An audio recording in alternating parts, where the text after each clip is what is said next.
if you think about what happens, especially as a private practice owner, where you don't have this big corporate structure behind you doing all the backing and with organization charts and standard operating procedures and all that kind of stuff, you can find yourself slipping into this state of one, reactivity, to where you're reacting to everybody's questions or problems or concerns about the business and what's going on, or just falling into really a state of doing jobs that other people should be doing.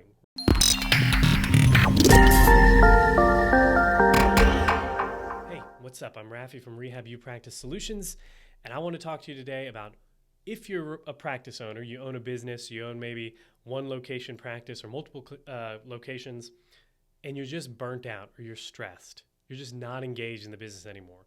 What are some of the things that you can do to get re-energized again at work? Let's dive right in. So I was talking with somebody the other day. He runs a practice, and it's 15 clinicians that work for him. So he's not involved in daily practice anymore. He's basically managing the business, and he's got 15 clinicians doing the direct service or the direct service delivery in the practice. And he was just telling me that there's a lot of stress. Obviously, we've been coming out of just a time with a pandemic and now heading into what is potentially a pretty significant recession if the numbers play out the way they're supposed to, or the way they're being predicted to play out. So it can be very stressful. He's trying to find a clinician to work, or a clinician or two to work, and it can be difficult to recruit, retain, engage clinicians. Now, we've done an article, or I did an article and a couple podcasts on recruiting and retaining clinicians, and I'll link to those in the show notes below. So you can go read and or listen to those. That was before we were doing video podcasts, so you can't watch, unfortunately. But I do have a planned article and video coming up in the next, probably it'll be 2 weeks, about how to build a culture at your practice or at your facility, if you would, that leads to better and improved clinician and clinical staff, recruitment and retention and all that kind of stuff. But we'll dive into that in a couple weeks. So he was telling me that he's feeling burnt out and he doesn't know what to do. He's thought about selling the business. He's thought about walking away. He's thought about trying to find a manager to kind of run it, but he just didn't know what to do. And we had a conversation, and some of the things that we talked about and some of the potential solutions we came up with or we brainstormed really, to me, seemed like something that's more applicable to everybody. So I decided I'd share them here. So what I've got is 1, 2, 3, 4, 5, 6, 7, maybe 6, because 2 of them could be merged into one topic, but 6 or 7 solutions or strategies or decisions you could make as a business owner or a clinic owner that could help you regain some kind of engagement or fulfillment, or basically just not being somebody that cries a little bit inside when you hit the alarm clock in the morning. So let's dive right in. I'm going to share all 7 with you, and then we'll go into each one individually. So, number 1, sell the business. Pretty straightforward. Number 2, take inventory of your daily tasks, and we'll dive a lot more in depth into that in a minute here. Things about essentialist work patterns and stuff like that. Look for opportunities to innovate within the business or challenge and grow your organization or your team. Reconnect with your purpose. Merge, and this is the one that I said could possibly be squished together with sell the business. I broke them up because the end outcome for the owner could be drastically different whether you sell or whether you merge, right? And then there's working as a clinician again, or expanding or creating some new kind of service line or clinical focus area. Let's dive into the first one. Sell the business. Obviously, if you're not engaged anymore, you want out of the business, you're tired of running the day-to-day tasks of it and worrying about payroll every couple weeks and the stress of making sure you're keeping census at a certain rate, whatever the case may be, sometimes it makes sense to simply sell the business and walk away, especially if you've got something on the side. This individual that I was talking about earlier, when we were having our conversation, mentioned to me that he's already doing some real estate stuff, right? So he's got some houses that he's been flipping or rental properties or whatever the case may be. And really what he wants is a way to keep doing that. So in that situation where you've got a business that is profitable still, is cash flowing positively, that could be sold for some kind of multiple of net earnings. It's going to give you a significant cash cushion. It might make sense to sell the business and walk away and use the funds from the sale to finance whatever the next venture is. There are some folks that I know that have sold their practice and started another practice in another specialty area, or sold their practice and moved cross country and then opened up another practice there or something like that. So that's an option too. The reality is, when we build businesses as clinic owners, healthcare entrepreneurs, we forget often that while this thing that we've built is providing cash flow and is financing our lifestyle, if you would, in addition to doing well, hopefully, by the patients and the clients that we're serving, it is still an asset. And there are pieces and components of that business that can be parceled off and sold to really capitalize, or to realize the value that you've created in this business, especially if you've been doing it for 10, 15, 20 years. I mean, you could have some significant equity at play there that you could capitalize on. So sell the business. If you're interested in selling your practice, primarily in the PT, OT, SLP space, we've done an interview with Mike Pekatowski from Physical Therapy Brokers. I'll link to that in the show notes as well. And you can find his contact information there. I don't do mergers and acquisitions a lot. I'm not involved in that. I've done a little bit of the advisement on some valuations, but really Mike is the guy that if somebody's looking to sell their business or get their business ready to sell, or they're looking at purchasing on the investor side, I always point people to him. He's great. He's been in the PT world for years. He's done a lot of very big deals and has worked on both sides, on the buy side and the sell side. He's somebody to talk to if you're looking at potentially selling your business or investing in multiple businesses in the PT space. So number 2 would be take inventory of your daily task. Now, I did this myself in the business. I advise my clients to do this all the time.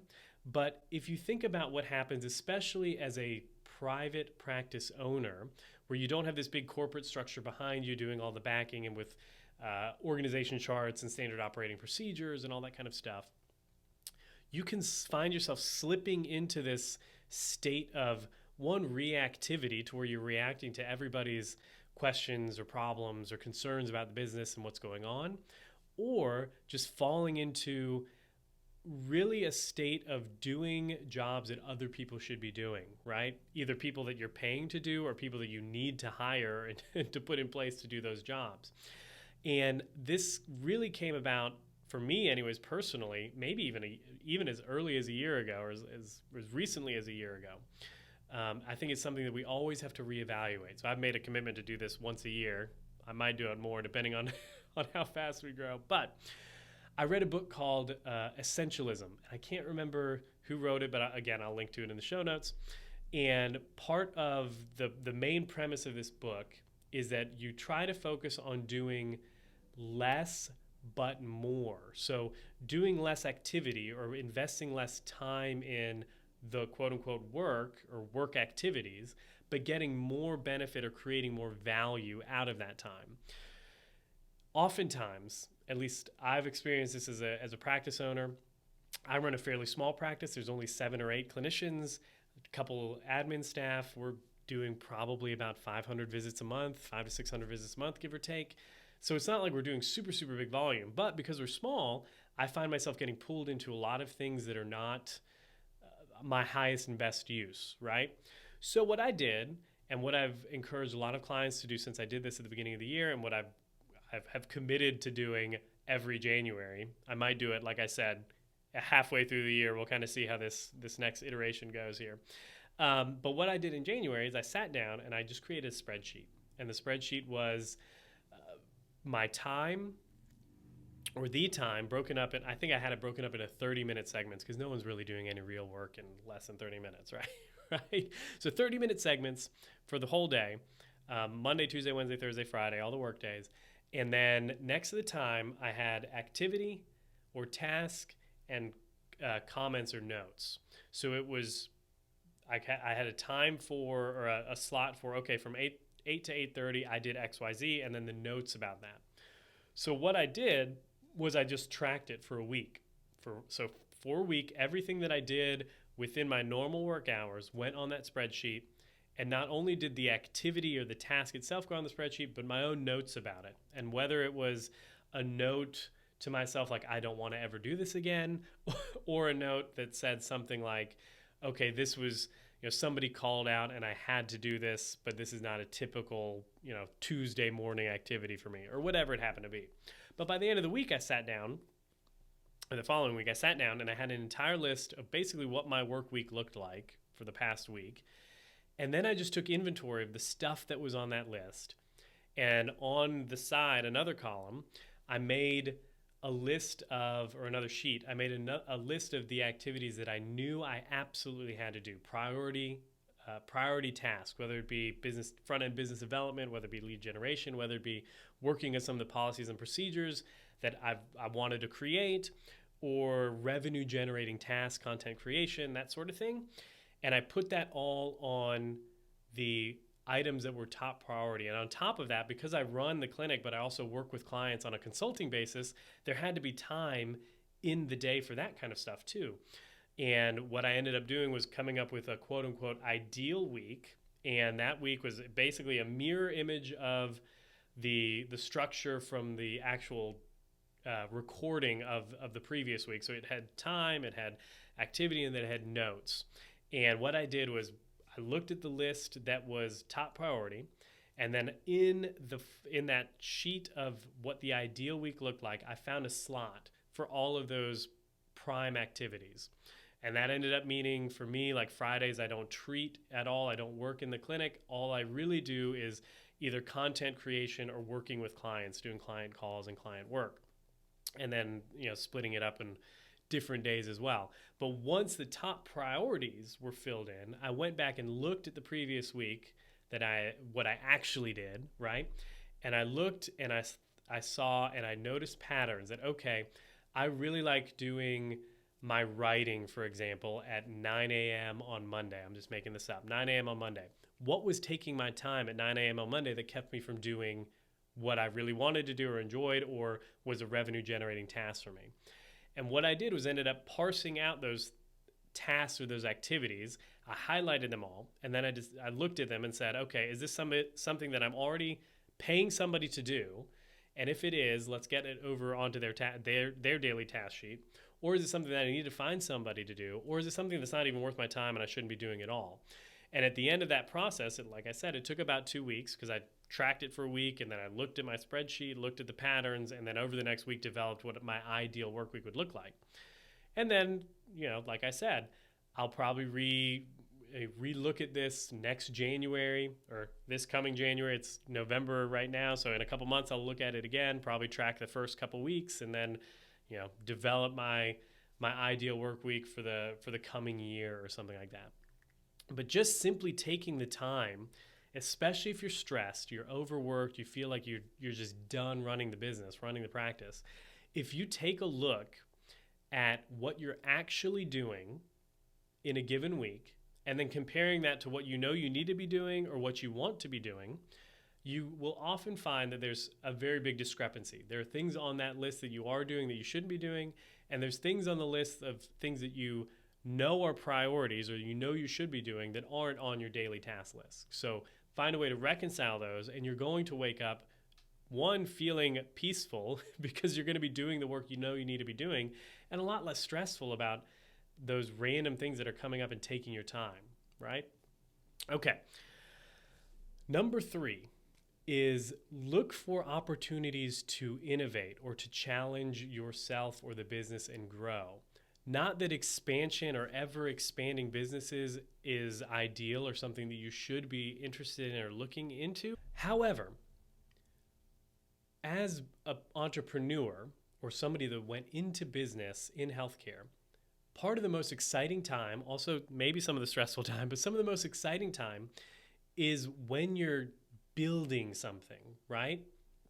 You're instituting new policies, you're exploring or experimenting with new business development ideas or new marketing ideas or new service delivery ideas, whatever it happens to be. When you're building something, it just takes a lot more and makes you focus a little bit the creative side of your brain on the problem, on fixing the problem or finding potential solutions for the problems that you're trying to solve. And that in and of itself is much more engaging work. It makes you feel like you're actually doing something of value or of merit.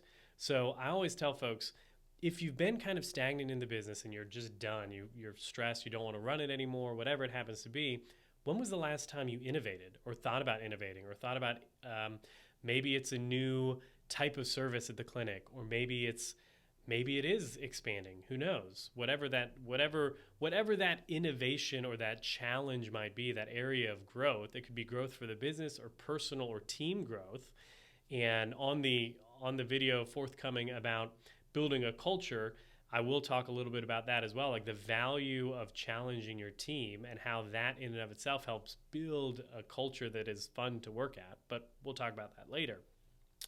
Looking for opportunities for innovation and growth can really reconnect you to just doing creative work that is fun and exhilarating, or challenge you in a way that you feel that it's worth putting in the effort, right? Okay, the fourth point, reconnect with your purpose. Now, this might sound a little chintzy, and I hear it all the time from folks too, and I'm one of those people that when people start talking about mission, vision, values, purpose, all that kind of stuff, a lot of times I find it to be very superficial. It sounds great on paper, but what does it really mean, you know? For me, and when I talk to clients about this topic in particular, or the team at the clinic, reconnecting with your purpose really is not just about writing it on the wall or the whiteboard and kind of, you know, what does it mean to be, you know, proactive or rehab you or whatever we are. None of that. What I mean by reconnecting with your purpose is really just take time to think about what got you into, one, the field, healthcare in general, and we'll talk about this in a little bit as well. What made you choose healthcare as a career, as a profession, or a vocation or a calling is really what it is, right?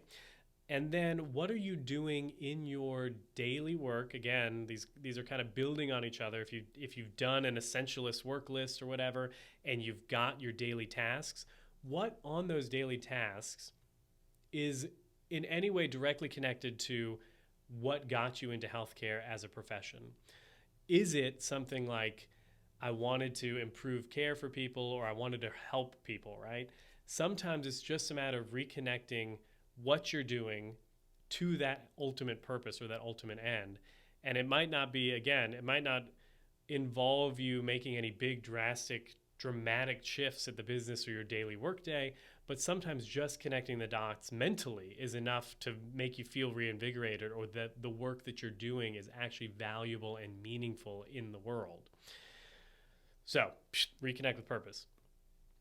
Number 5 would be merge. Now, again, this could have been lumped in with sell the business. However, the outcomes for the business owner are drastically different whether you sell the business or whether you merge, right? So if you sell the business, potentially there's some kind of service commitment, an earn-out maybe, or just some kind of standing service commitment that after the sale you're going to work with or for the company that bought your practice for X number of years, months, whatever. But then after that, you're kind of done. There's an employment agreement maybe, or a consulting agreement that happens afterwards, but other than that, there's really no ties to you and the business long term. It's a couple years or a defined period of time.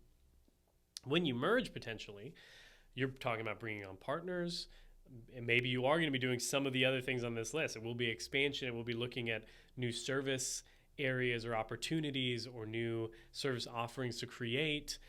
It'll probably involve reconnecting with your purpose, your mission, vision, values.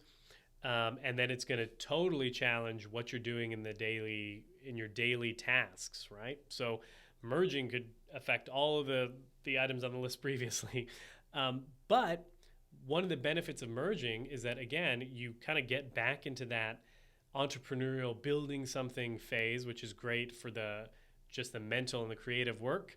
But then also it increases the opportunities. One, you could potentially be adding a lot of equity or a lot of value into the business that you're now building with whoever these partners are. It could expand your geographical reach. And again, sometimes just the challenge of something new is enough to get you reinvigorated about work.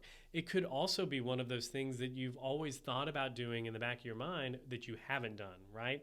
Whether you're a physical therapist, for example, and you've always thought about maybe adding speech, language pathology, or occupational therapy, or connecting with a chiropractor or a massage therapist, the act of merging might be able to be a way of giving you that, right? Like maybe you can merge with an occupational therapist, and now you're doing double the patients potentially, because you're now adding another discipline to the patients that you're already serving, and you're adding a discipline to the patients they're already serving.